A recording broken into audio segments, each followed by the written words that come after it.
Let's suppose you're facing a maze. You enter it, try different route, and sooner or later you find the exit. But wouldn't it be easier to see the right path? That's what a radiotracer can do. Radionuclides emit radiation that can be detected. By making them follow a specific path or reaction, they can show where they are, where they concentrate. This can be exploited in order to investigate processes. There are many situations in which you have to understand how something really works. In medicine, for example, understanding the behavior of an organ could help diagnose a disease. In agriculture, understanding the processes involved could help optimize production. How could the production of a food crop be increased? The productivity is dependent on nutrient acquisition and on the efficiency of their use.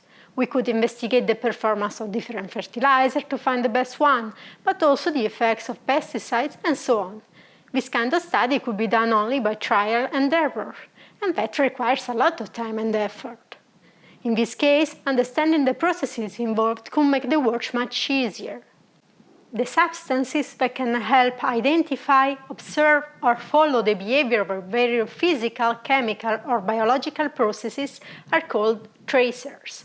When the chemical compound contains a radionuclide, the compound is called a radiotracer. By substituting an element in a molecule with its radioactive isotope, the compound will still have the same behavior, but it becomes detectable. Having the same behavior means that the radiotracer will follow the pathway of that molecule inside the system. The radionuclide decays emitting radiation, thus creating a trace that can be detected. Moreover, the ability to be easily detected allows them to be used in very low quantities, thus investigating the systems without altering them. In order to understand how low the quantities involved are, let's consider one practical example. Sodium-24 is used as a radiotracer in biological research. It forms the same compound as stable sodium and thus also salt. If we need to detect stable sodium, we could use a conventional chemical analysis technique. This has a detection limit in the order of a microgram, more or less 10 to the power of 16 atoms. But if we consider sodium-24, we need only one atom to decay in order to detect it. This means that by using radioanalytical techniques, the quantity to be detected could be 100,000 times lower.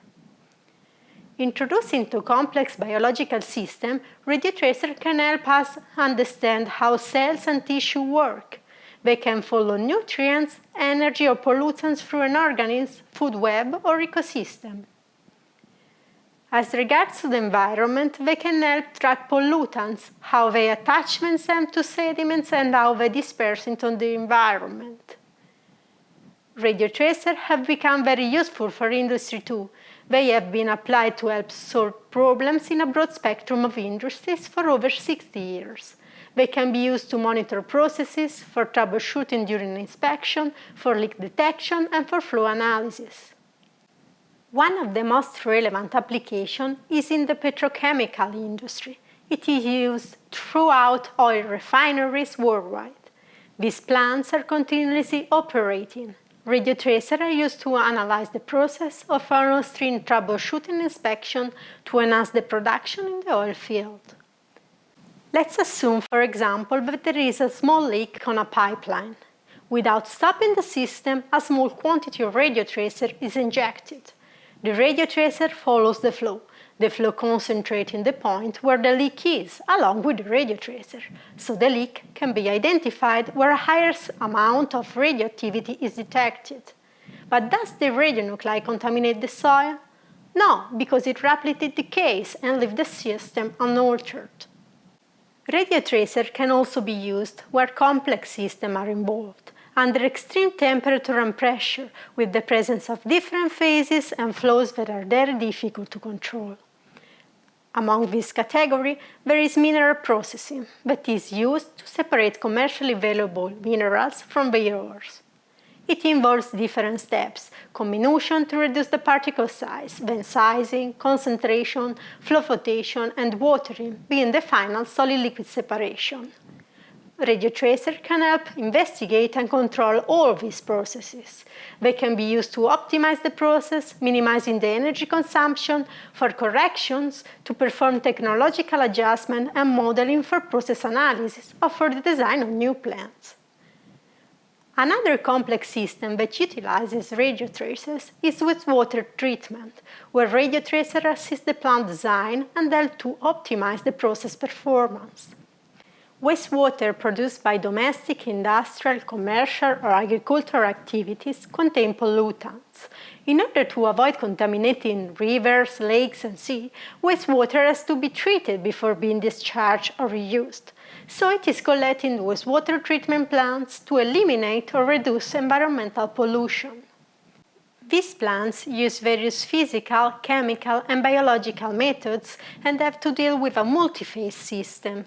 The efficiency of the process depends on the flow, solid, liquid, and gas phases, and the amount of time they spend in a certain volume.